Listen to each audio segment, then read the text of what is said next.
Hello viewers, graphics স্কুলের পক্ষ থেকে আবারও সবাইকে স্বাগতম। আমি আব্দুল্লাহ রুহানি আছি আপনাদের সাথে। তো আজকের এই পর্বে আমরা দেখব যে কীভাবে মাইক্রোসফট ওয়ার্ডে ফর্মুলা ইউজ করতে হয়। তো চলুন শুরু করা যাক। তো আমাদের টেবিলের মধ্যে আমরা ফর্মুলা ইউজ করতে পারি। দেখুন আমি এখানে কিছু ভ্যালু এখানে অলরেডি দিয়েছি। এই ভ্যালুগুলো আমরা এখানে যোগ করব। তো এখানে এই যতগুলো ভ্যালু এখানে অ্যাড করা আছে, আমরা চাচ্ছি যে এই সমস্ত ভ্যালুর একটা যোগফল আমাদের এখানে দেখাবে, একটা সাম আমাদের এখানে দেখাবে। সেজন্য আমরা কী করতে পারি, আমরা এই সেলে কার্সর রাখবো, অর্থাৎ আমরা সবগুলো যোগ করে এই যোগফলটা আমরা এই যে সেলটি, ফাঁকা সেলটি, এই সেলের মধ্যে আমরা নিয়ে আসবো। কার্সরটি সিলেক্ট থাকা অবস্থায় আমরা এখান থেকে ফর্মুলায় ক্লিক করব। দেখুন ফর্মুলায় ক্লিক করার পরে এখানে আমাদের বলতেছে এটা হচ্ছে ফর্মুলা বার। এই ফর্মুলা বারের মধ্যে দেখুন ইকুয়াল, সাম, তারপরে ফার্স্ট ব্র্যাকেটের মধ্যে অ্যাবাভ, তারপর ফার্স্ট ব্র্যাকেট ক্লোজ। আমাদের এটি হচ্ছে ফর্মুলা, এটি হচ্ছে আমাদের যোগ করার ফর্মুলা, হচ্ছে ইকুয়াল, সাম, ফার্স্ট ব্র্যাকেট, অ্যাবাভ।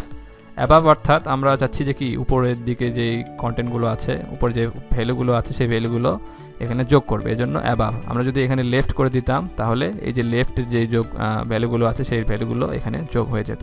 তো আমরা যদি এখানে জাস্ট ওকে করে দিই, দেখুন তো এই যে নাম্বারগুলো, সেই নাম্বারে একটা যোগফল কিন্তু এখানে চলে আসছে।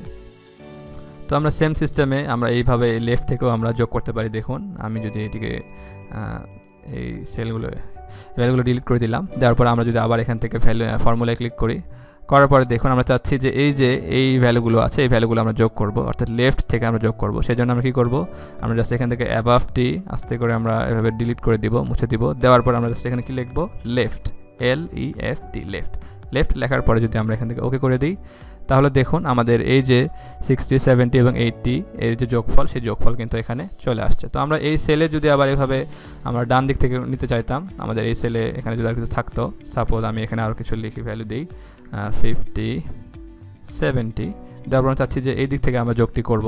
এই জন্য আমি এই সেলে একটি মাউসটি রাখবো, রাখার পরে আমরা এখান থেকে ফর্মুলায় ক্লিক করব। করার পরে আমাদের এখানে লিখতে হবে সাম, লেখার পর আমরা কি করব, ফার্স্ট ব্র্যাকেট দেওয়ার পরে আমরা কি বলে দিব যে আমাদের রাইট থেকে, অর্থাৎ এটি হচ্ছে আমাদের রাইট, এই জন্য আমরা কি করব, রাইটগুলো আমরা যোগ করব, RIGHT, রাইট দিয়ে আমরা ফার্স্ট ব্র্যাকেট ক্লোজ করে দিব। দেওয়ার পরে যদি আমরা ওকে করে দিই, দেখুন আমাদের এই যে 50, 70 এবং 40 এর যে যোগফলটি, সেই যোগফলটি কিন্তু এখানে শো করতেছে, আমাদের এখানে দেখাচ্ছে। এভাবে আমরা যোগ করলাম। এখন আমরা যদি বিয়োগ করতে চাই তাহলে কি করব, বিয়োগ করতে হলে আমাদের কি করতে হবে, এই সেলে একটা আমাদের যখন আমরা বিয়োগ করব, যখন আমরা ফর্মুলা যখন লিখব, তখন আমাদের একটি জিনিস এখানে মাথায় রাখতে হবে, সেটি হচ্ছে আমাদের এখানে যে সেল নাম্বার, আমাদের যে সেল, এগুলো একটি হচ্ছে এক একটি সেল, এই সেলের একটি অ্যাড্রেস আমাদেরকে দিতে হবে, আমাদের একটি জানতে হবে। তো যেমন দেখুন আমাদের এই যে কলাম, এখানে কয়টি কলাম আছে, 1টি, 2টি, 3টি এবং 4টি, এখানে 4টি কলাম আছে। তো কলামগুলো আমরা ফর্মুলা করার জন্য, আমরা সূত্রে প্রয়োগ করার জন্য আমরা এখান থেকে কলামের একটা নাম্বার দিব, সেটি হচ্ছে ABCD। তো এখানে দেখুন আমরা যদি এখানে সাপোজ এই যে 10 এবং 20 এটিকে যদি আমরা মাইনাস করতে চাই, সেক্ষেত্রে আমাদের কি করতে হবে, সেলের একটা নাম্বার দিতে হবে। তো আমাদের এই যে সেল কলামটি, এই কলামের নাম্বার হচ্ছে D, এটি হলো A নাম্বার কলাম, এবং এটি হচ্ছে B নাম্বার কলাম, এটি হচ্ছে C নাম্বার কলাম, এবং এটি হচ্ছে D নাম্বার কলাম।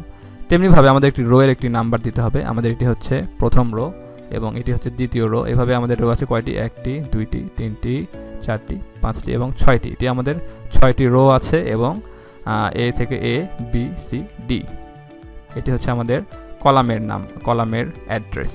তো আমাদের এই যে কলামটি আছে, আমরা যে কলামের উপর কার্সরটি রাখছি, এই কলামের অ্যাড্রেসটি কী হবে, এটির অ্যাড্রেস হবে D1, অর্থাৎ কলামে এটি হচ্ছে D নাম্বার কলাম, এবং এর রো নাম্বার কত, এর রো নাম্বার হচ্ছে 1, অর্থাৎ 1 নাম্বার রো এসে আছে, এই জন্য এর অ্যাড্রেসটি হচ্ছে D1। তো আমরা যখন মাইনাস করব, তখন এইভাবে আমাদের রো এর অ্যাড্রেস দিয়ে আমাদেরকে মাইনাস, তারপর হচ্ছে মাল্টিপ্লাই এবং ডিভাইড, এভাবে আমাদেরকে করতে হবে। তো সাপোজ আমি চাচ্ছি, দেখুন এটি হচ্ছে আমাদের D2, এই রো এর অ্যাড্রেসের হচ্ছে D2 এবং এটি হচ্ছে D1। তো আমরা D2 থেকে D1টি যদি মাইনাস করি, দেখুন আমরা এই সেলে সিলেক্ট করব, করার পর আমরা এখান থেকে ফর্মুলায় যাওয়ার পর আমরা এখান থেকে এই যে ফর্মুলাটি আছে এটি আমরা কেটে দিব। দেওয়ার পর আমরা এখানে লিখব ইকুয়াল, লেখার পর আমরা কি চাচ্ছি যে D2 এবং D1, অর্থাৎ এই যে 20 এবং 10 এই দুটোকে আমরা মাইনাস করব। সেজন্য আমরা কি করব, এখানে লিখব ইকুয়াল D2, দেওয়ার পরে আমরা কিবোর্ড থেকে মাইনাস চিহ্নটি দিব, দেওয়ার পরে D1, অর্থাৎ এই 20 থেকে আমরা 10 বাদ দিব। সেজন্য আমরা কি করব, D2 থেকে D1 দেওয়ার পরে যদি আমরা ওকে করি, দেখুন 10, অর্থাৎ 20 থেকে 10 বাদ দিলে আমাদের 10 থাকে, সেই 10টি কিন্তু আমাদের এখানে দেখাচ্ছে। সেম সিস্টেমে আমরা যে কোনো জায়গায় কিন্তু এইভাবে সেল অ্যাড্রেস দিয়ে দিয়ে আমরা কিন্তু যোগ বিয়োগ গুণ ভাগ কিন্তু আমরা করতে পারি।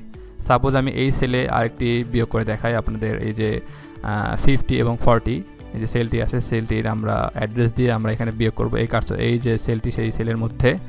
তো এখানে আমরা যদি দেখি আমরা 50 থেকে 40 বাদ দিব, তো আমাদের 50 নাম্বার এই যে সেল, এই সেলের অ্যাড্রেসটি কী হবে, এটি হবে D5, কারণ এখানে আমাদের যে রো নাম্বারটি সেটি হচ্ছে 1 2 3 4 5, আমাদের 5 নাম্বার রো এবং ডি নাম্বার হলো কলাম।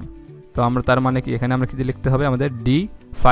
তো D5 থেকে আমরা কি বাদ দিব, এখানে D4 বাদ দিব। তো দেখুন আমরা এখানে সিলেক্ট করব, করার পরে ফর্মুলাস থেকে আমাদের ইকুয়াল দেওয়া থাকবে।